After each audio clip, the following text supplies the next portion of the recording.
Joseph. Aha. You're wearing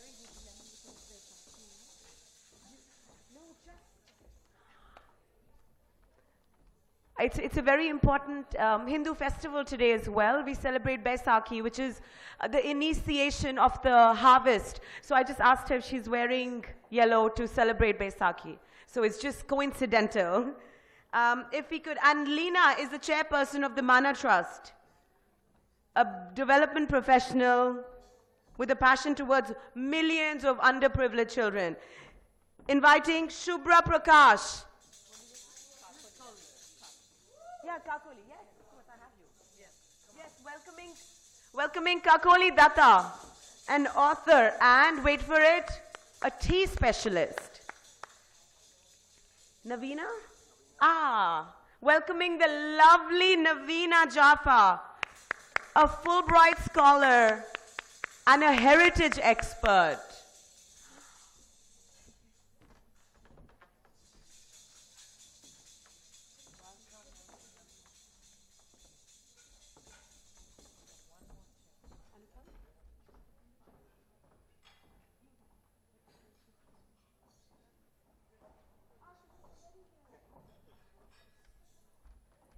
And please do also say hello to Shubhra. She's a well-acclaimed environmentalist.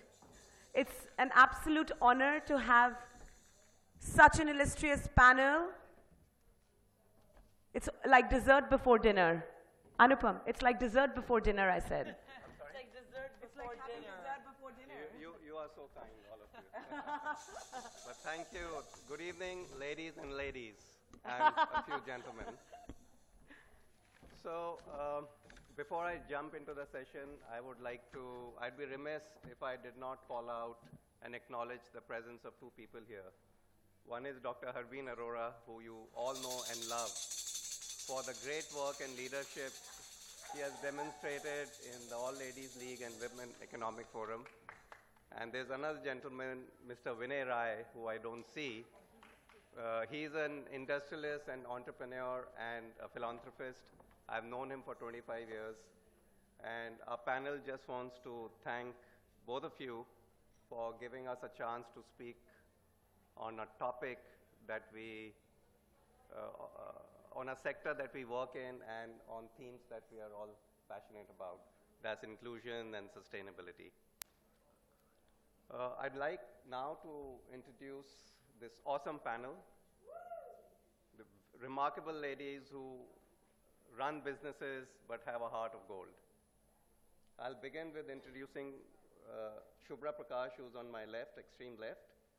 She's an environmentalist and runs a health food business.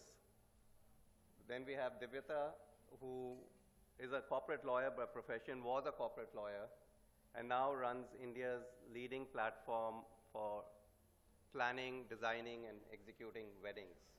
And she'll, of course, take us through what she does and how she does it.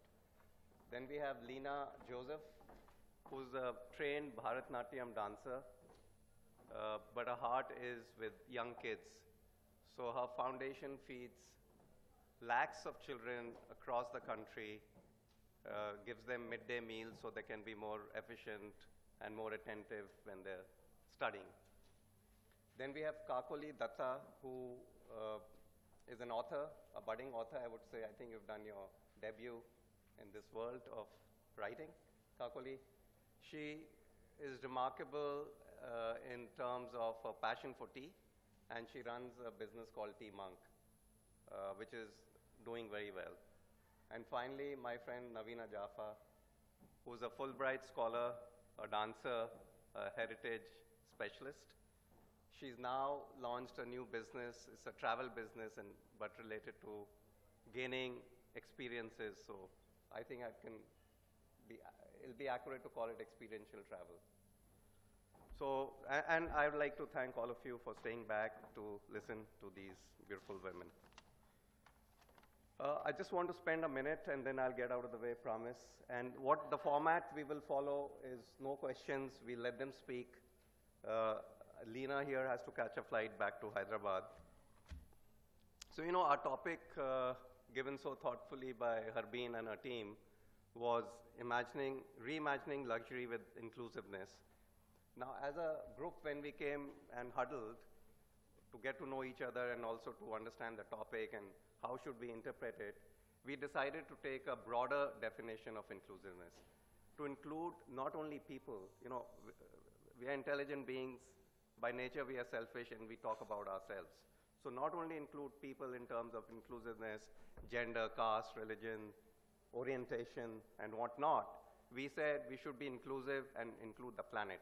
So the air, the earth, the plants, the animals. And today, therefore, our panel will share with you how they are inclusive in the businesses they run. So how they go beyond being socially responsible, being environmentally responsible. I also want to conclude my talk by referring to John Elkington, who some of you may know as the person who coined the phrase triple bottom line, TBL. So when he says that organizations should not be measured in terms of the profit they produce, the P&L account, but they should be measured in terms of the people account. So that's being socially responsible. And finally, the planet account, which is what's the impact, the footprint on the earth, and what's the environmental response, how environmentally responsible they are. And now when he talked about it in the late 90s, it was exotic. And people said, what was this? But today, if you really see, the public at large, all of us, are very aware, and we reward companies that are practicing some of these concepts. So it's the government that has become very careful about this. Not only are they regulating, but mandating that companies be responsible and follow a triple bottom line approach. So even in India, in 2013, when the new Companies Act came, companies that make a profit above a certain amount have to dedicate 2% of the bottom line to causes related to social aspects and environmental aspects. And it's called corporate social responsibility. So that's a law. Regulators have become very strict. So we know what happened to this very large, very highly respected auto company that tried to game the emission norms. I'm talking of Volkswagen. And they tried to bypass through fixing the technology. And once they were caught, we know what happened to the stock prices, what happened to the leadership. So it's no more exotic. It's come to stay. It's pretty important for us to be realizing this. And to begin with, to create this awareness, each of our panel members are going to tell you what they do to make their businesses socially inclusive, environmentally inclusive. So I'll now hand it over to the panel, invite Shubhra Prakash, who lay a little bit of context. She's not going to talk about her business till secret. Even I'm wondering what she does. She's my wife, by the way. She's going to talk and set context about inclusiveness and luxury. So over to you, Shubhra. You can come here or... Guys, you have that little thing. Thank you. Thank you, Anupam, and thank you, everybody, for being here. And just to give you a little bit more about myself, of course, I'm running the food business, but my passion lies in looking after animals, and specifically cows. We are very passionate about cows in India. So I have a trust which is running, which is called Gau Nandi. Gau Nandi being the Gau, which is the female cow, and Nandi being the bull. So in Gau Nandi, we look after both the cows, the bulls, as well as the cows. Coming back to luxury and inclusiveness, let me begin by saying that the word inclusiveness is being written all over the world in capital letters. We all want inclusivity in all spheres of our life. But what does inclusivity really mean? It frankly means leaving no one behind. It means doing away with anything that compartmentalizes. It means doing away with catering to and focusing on only one kind of people. It means fundamentally recognizing all as an equal important part of a greater whole. Inclusivity must also include sustainability, environment, forests, animals, compassion, religious tolerance, besides taking under its wings greater equality, gender equality, non-bias to color and body type, sexual inclinations, etc. Luxury, the one word, however, makes the only other word that pops into your mind is exclusivity. It is the right opposite of inclusivity. Luxury has actually thrived on that agenda. Luxury, by its very essence, was made to make its patrons feel apart, different, elitist, and entitled to all the very best that was available, no matter the cost to man, animal, and environment. Today, gladly, things have taken a turn. People are actually aware of the environment issues and the colossal damage done by mindless consumption. They are saying no to animal abuse, no to the horrible torture for animals for their fur and hides. They are, sorry, we are alive to animal testing that takes place in closed laboratories. We are becoming acutely aware of the destruction of forests and orangutan habitation for palm oil plantations for cheap oil. We are now making a difference in how we buy and what we buy. And of course, the luxury and the fashion industry is sitting up and taking notice. And it has undergone a tremendous change in the past decade. In particular, the new digital environment has made it difficult for exclusive luxury brands to continue to operate without giving consideration to the wants of the consumer. A new survey reveals that as much as 88% of the consumers want brands to help them make a difference. 68% of the millennials bought products with a social and an environmental benefit. Today, 88% again will be more loyal and true to a company that supports these causes. Top luxury brands like Versace, Giorgio Armani, Michael Kors, Ralph Lauren, Tommy Hilfiger, Kate Spade, all have ditched fur and mostly leather. Aldo and Guess have complete leather-free products, and those are the brands that I patronize these days. BMW i3 is vegan friendly. It's taken sustainability seriously.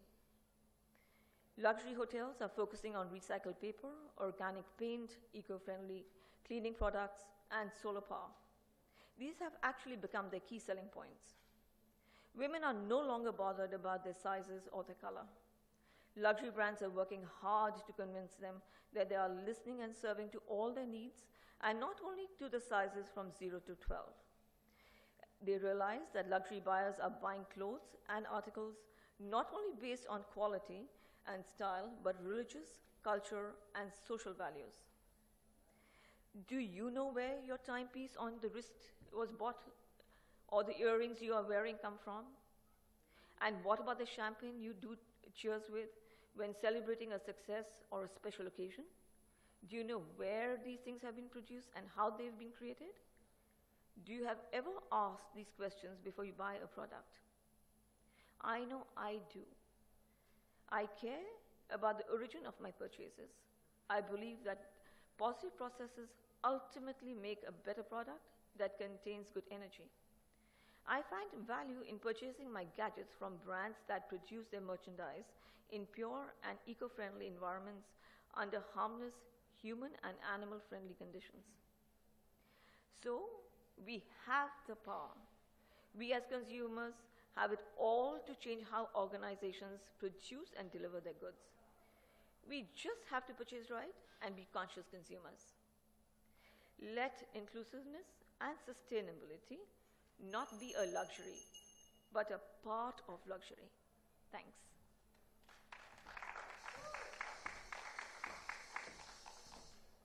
Thank you, Shubhra. Divita, may I invite you to talk to us? Good evening, everyone. I feel absolutely honored, humbled, and privileged to be invited to this prestigious forum and speak amongst a galaxy of leaders. I must add that WEF is a living testament to the fact that women are not only successful, they are successful in their own terms. We have crafted our own success stories, and we are here to inspire. I salute and bow to each one of you in this room and to millions of women across the world who are crafting their success stories in their own way. As one grows up and meanders through life and stumbles upon many opportunities, paddles up through numerous streaks, we all realize, knowingly or unknowingly, that we often do not control the circumstances in life, but it is the circumstances that control our lives. That everything comes with a condition, with a caveat. Even the colors that we are conditioned to like as little girls and boys, school admissions which are dependent on domicile and family backgrounds, even jobs which are more or less defined by stereotypes of gender and class. So if you scan through life, you close your eyes and do a quick sneak peek analysis, you will see that everything in life has limitations, glass ceilings, and judgments. But one thing, my dear friends, is beyond any kind of limitations, which knows no bounds and no boundaries, and that are your wishes. The wish is the biggest luxury anyone can enjoy, irrespective of their own trajectory of lives. Wishes are the ultimate luxury which is inclusive of all mankind. And with this thought, I broke away from my 18-hour job as a corporate lawyer and started my own business, Shadi Wish, which is an all-inclusive platform to help you plan your wedding your way. Our objective is to provide you luxury of choices, opinions, options, ideas, and varieties. As you will see through this panel discussion, that luxury is a subjective term and it can have many connotations. I remember as a young girl, I used to stand up at the roof and gaze at the stars. And in that moment, there was nothing between me and my wishes and those twinkling stars. Similarly, with these thoughts in mind, I commenced on my entrepreneurial journey to provide a platform of choices. Ladies, all of us sitting here in this room, at some point in our lives, we may have felt the limitation or the prohibition solely based on our gender and based on the basis of who we are and what we are. Therefore, my platform from its very inception has made sure to send out a strong message across spectrum that luxury knows no bounds, luxury is not held hostage to societal rules. With this thought, we promote products at Shadi Wish. Being a lawyer by education and profession, I must draw your attention to the preamble to the Constitution of India, which, even though drafted way back in 1950s, had these very key words: of the people, for the people, and by the people. These words struck a deep chord in my mind when I was conceptualizing this wedding planning portal. The idea here was to showcase luxury relating to wedding industry for people all across, of the people and by the people. When anytime anyone logs into my website, they can find a variety of choices and ideas and make instant connections. We at Shadi Wish believe in breaking stereotypes of consumer targeting ideas and marketing, and we do this through speaking about, showcasing, and including people from all stratas of society, to the extent that we work closely with the LGBTQ community as well. Recently, we did a collaboration with Delta app, which is a dating app for the LGBTQ community. We chose certain individuals from there to celebrate the true expression of love and self and speak about their unique stories through photo shoot and make videos, which we use as content to send out a powerful message in the industry.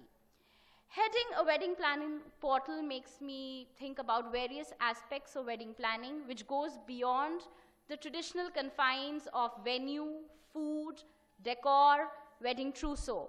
We believe in establishing environmentally sustainable practices, and in this regard, we have come around with certain innovative and path-breaking campaigns.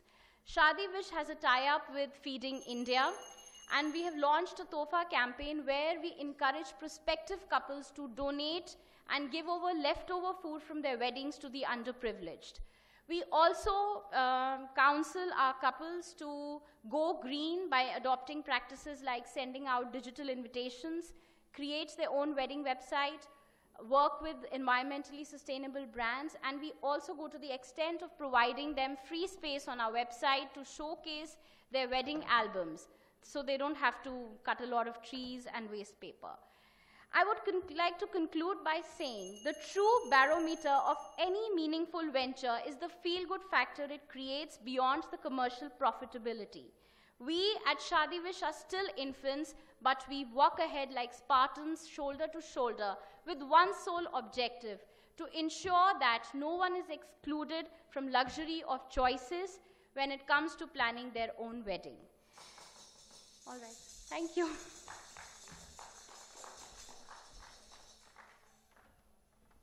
May I now invite Lena Joseph to come up on the stage.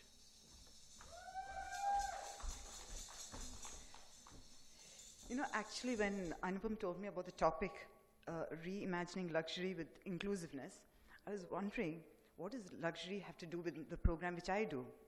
But I'm proud to say that the cost of the luxury which I provide to the people I serve is less than 10 cents. So can you guess what it is? It's a meal for children, for the homeless, for anyone who comes my way asking for food. I started this as my children grew and started going to school, and I had nothing to do. Of course, we are into a business family, but wanted to do something back, to give back to the society. And I decided to volunteer in government schools. And in government schools, I realized the children sit from morning till evening without food. They're hungry, and because of that, they had so many medical problems, like gastric problems, anemia, etc., etc. So the only way I could make a small difference was to start providing them food. And I started boiling about 500 eggs every day at home, which led to the government asking me to provide 220,000 meals a day. And then I'm not boasting of myself, but then later on went to provide more than 1 million meals a day, which means for all of us, there's nothing which is impossible. Everything is impossible. And let me tell you, if we all can, you know, one thing is good that we are short of time, because I'm a person of few words and I love to cut short, so that's a good excuse. So the only thing I can say is, if all of us can feed one more stomach, yeah, then I don't think so there will be a soul on this earth which will go hungry to bed. And I think that should be a mission. And yesterday, as Carol and gang, we were sitting and just talking, everything seemed to be so easy. We can, provide food to anyone and everyone who's hungry in this on earth. And we've got some plans. And I hope, if not 100%, at least 10% of the plan works out. Thank you so much.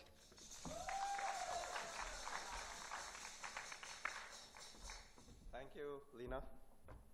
Kakoli Datta, please, may I invite you to come up.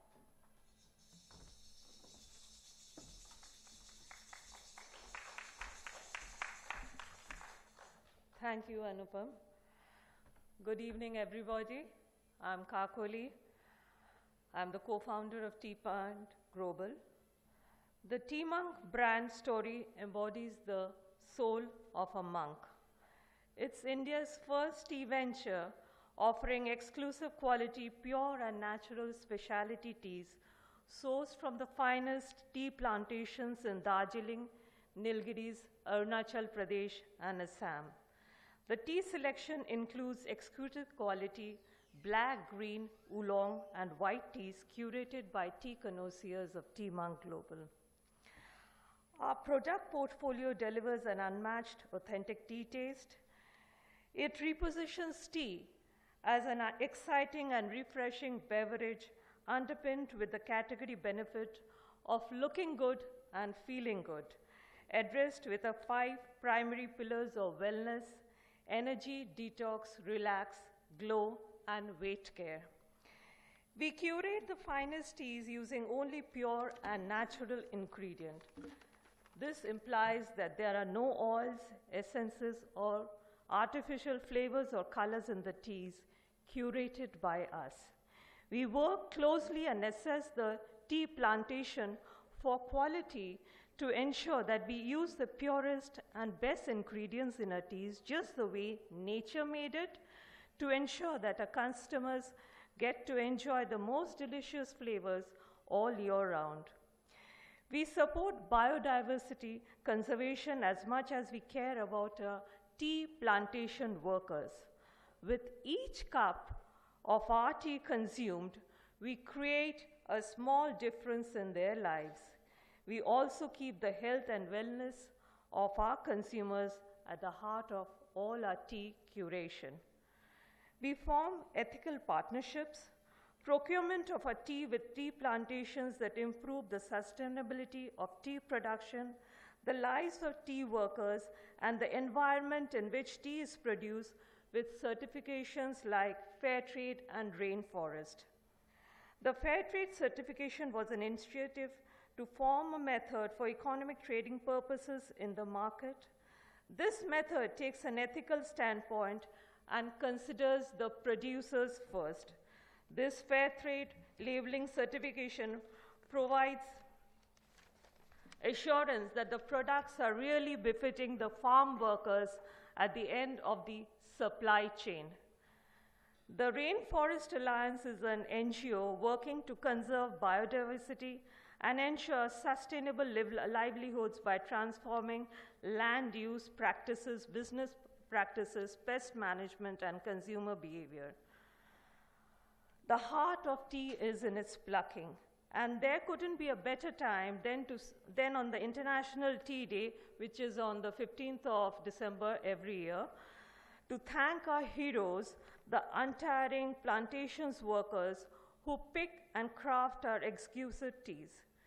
In 2017, on this special day, we provided our 10% of the sale to selected plantation workers for their contribution and processing of our teas. This we did after our team visited the plantation and processing unit in Nilgiris. Similarly, in 2018, we provided school stationeries for plantation workers who were attending school. Teamang Global aspires to create a difference in the lives of tea plantation workers in small, meaningful ways. We tie up with tea estates that follow ethical practices of agriculture and farming, which indicates that the tea estate has been audited to meet standards that require environmental, social, and economic sustainability. Thank you so much.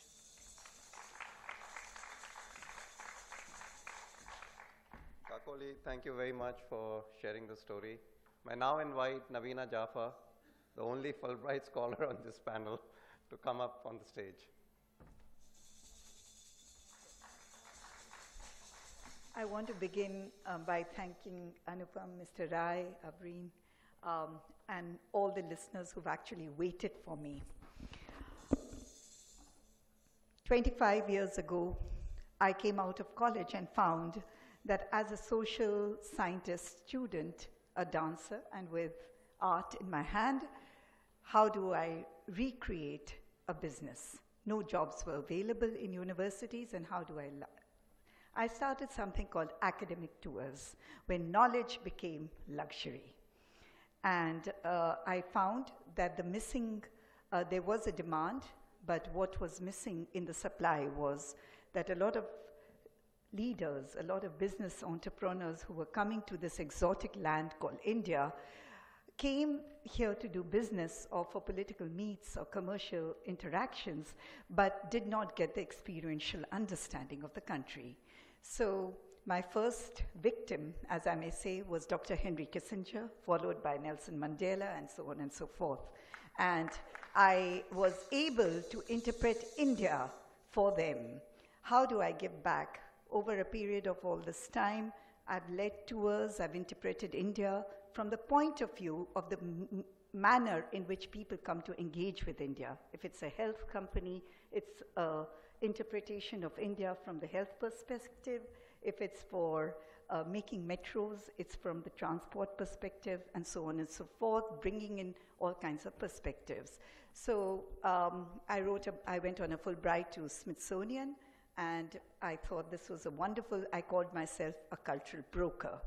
And as part of that, I have another copyright, which is not only academic tourism, it's called Heritage Skill Corridors. So at present, what I did, Ladakh, which is a terrain in India, which is a cold desert, for instance, I started something which is called the unknown Ladakh. So what you're doing is, on one hand, you have the exotic, which is actually the underprivileged, the marginalized communities of traditional knowledge. On the other hand, you have the luxury of people coming to sell this exotica. How do you create an equity in that? And so for instance, what I have done at present in Ladakh, which is largely no investment because it's a border, three-side there's a border, the maternity health in that area is maternity death is as high as 1:3. So we started with luxury visitors there to give back to the community while you travel. And I'm proud to say that what we facilitated with the Australian Himalayan Foundation, the deaths have gone down to now 1:10 in 6 years. So in a very similar manner, in India, you have the luxury of the Maharajas in the land of Rajasthan. So there we are starting 21 million voters, women voters, 18 and above are missing in the selection. 21 million. So one of the marginalized living heritage skills, which everybody, intangible heritage, which is impersonation, we are starting a procession covering over 200 little neighborhoods in rural India to encourage women voters starting from now. So how do you marry the luxury of knowledge with that of the exotica to give back to the traditional knowledge communities, the repositories of heritage? Thank you so much.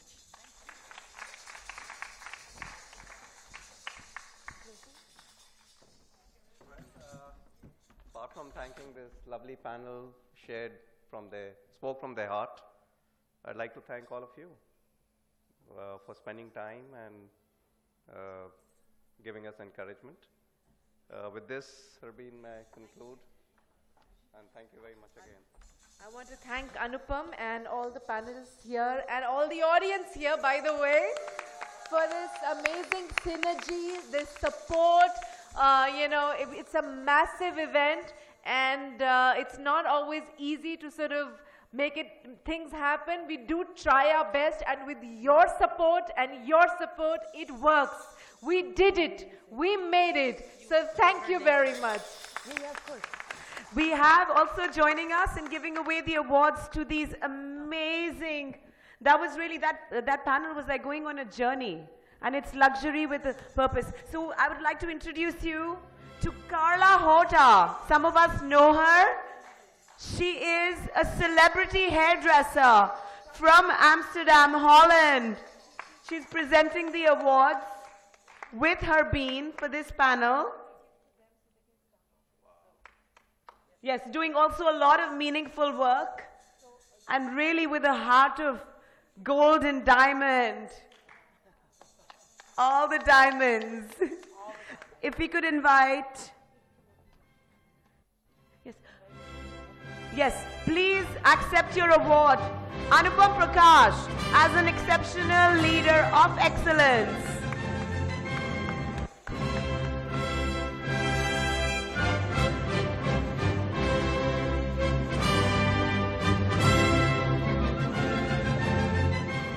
Divyata Shergill, please accept this award as an exceptional woman of excellence at the Women Economic Forum.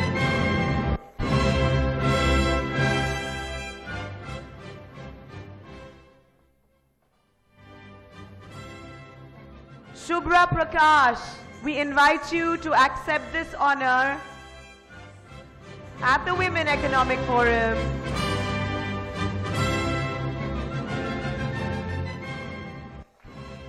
Kakoli Datta, please accept this honor on behalf of the All Ladies League for all the inspiring work you're doing.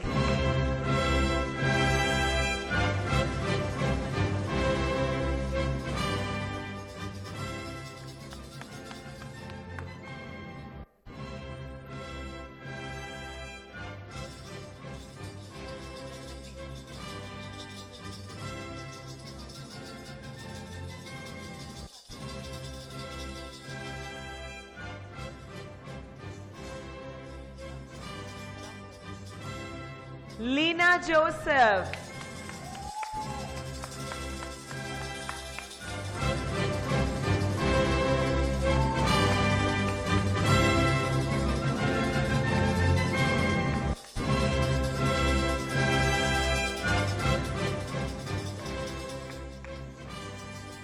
And Navina Jaffa. We'd like to present you the award acknowledging you as an exceptional woman of excellence.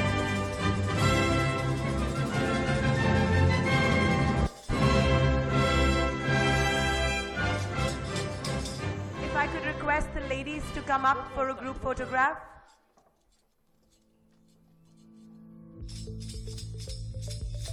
You can come over here.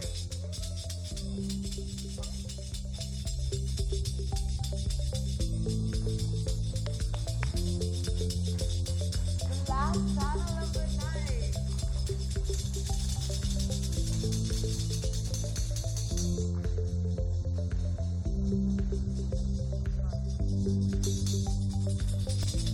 Luxury with a purpose.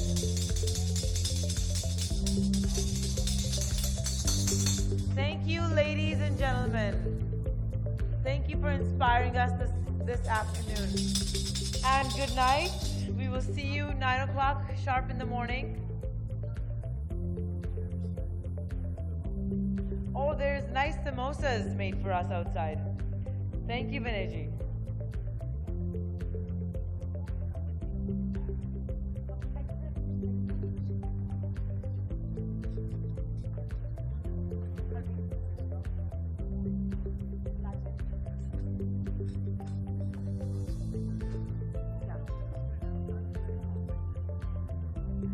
Harbeen, I will call you back on the stage because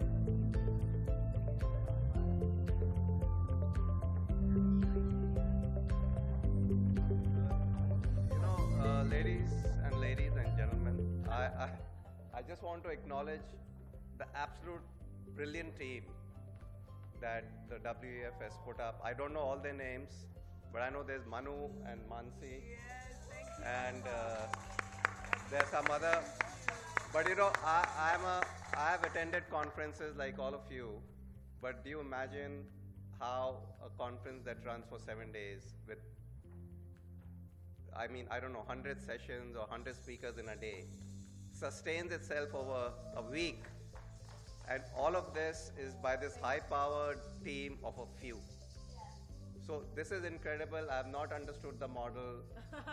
I know there's one man, Vinayji, behind it, but even then I cannot understand how this happens. And I must tell you one thing, and I'm not just saying it because, you know, our team, actually this wasn't the original team, they're just 2 members. People dropped out for very good reasons, yet they got all the names right. And one of them, Navina, where's Navina? She only joined yesterday. She was on the panel just yesterday. But these guys did it right. I don't know how that happened. So thank you. thank you for the acknowledgement. Just, you guys are just amazing. I had to say something. And those are the men holding the women up. Thank you, Anupam. Thank you.